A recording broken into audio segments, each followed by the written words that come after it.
Welcome to the Poetry Fix on Radio Free Hillsdale 101.7 FM. I'm your host, Erika Kyba, bringing you your weekly fix of poetry from across time. Today we're reading John Donne's Holy Sonnet XII. This sonnet interacts with the themes of Holy Sonnet IX, in which Donne questions why he must bear guilt for his sins while the rest of nature does not.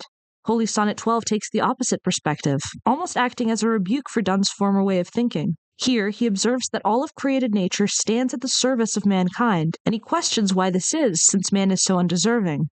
He asks why the elements supply him with life and food, even though they are purer than him and further from corruption. He even calls them prodigal, which means lavish to the point of being wasteful. He then moves on to question why creatures like horses, bulls, and boars allow themselves to be subjected to human masters, even though they are prodigiously strong animals. He imagines them as only dissembling weakness, naively pretending to be weak when they could easily overpower men. The poet jests that these animals, who die by a single man's stroke, could easily swallow and feed upon all of mankind if they wanted to. Up until this point, Donne has been addressing the animals with thou, which in Renaissance England was a term of familiarity. But in lines 8 and 9, we get a volta, and Donne begins to address them with you, which was the more respectful second-person pronoun. He says, "Weaker I am, woe is me, and worse than you."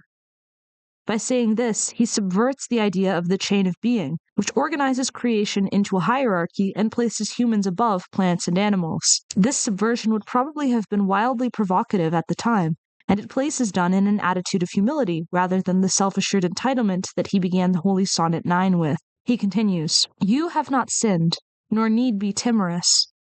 Paradoxically, the animals, though guiltless, cow to the demands of their human masters. Humans, on the other hand, have all of the guilt and none of the self-awareness that would lead to fear of God.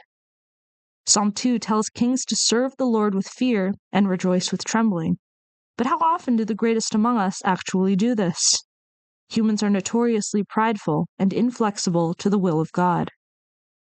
And yet, Donne invites the animals to wonder at a greater wonder, because created nature subdues all things to men, whether or not they deserve it.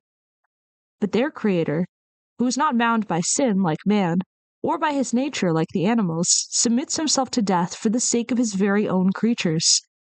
It's not an act of weakness, but an act of love.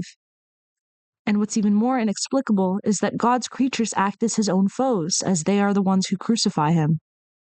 The crux of the whole poem is that we have been infinitely blessed by our Creator, completely disregarding what we merit.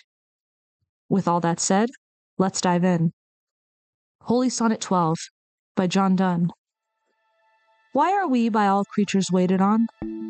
Why do the prodigal elements supply life and food to me, being more pure than I, simple and further from corruption? Why brook'st thou, ignorant horse, subjection? Why dost thou, bull and boar, so seely dissemble weakness, and by one man's stroke die, whose whole kind you might swallow and feed upon?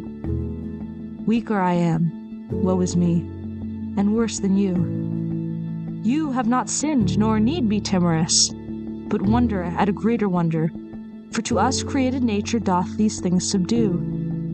But their Creator, whom sin nor nature tied, for us, his creatures, and his foes, hath died.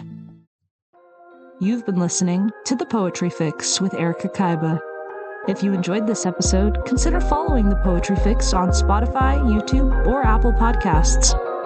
And if you have any poems you want to see in a future episode, email your suggestions to thepoetryfix@gmail.com. Join me next week, and we'll be reading the work of a famous Catalan poet.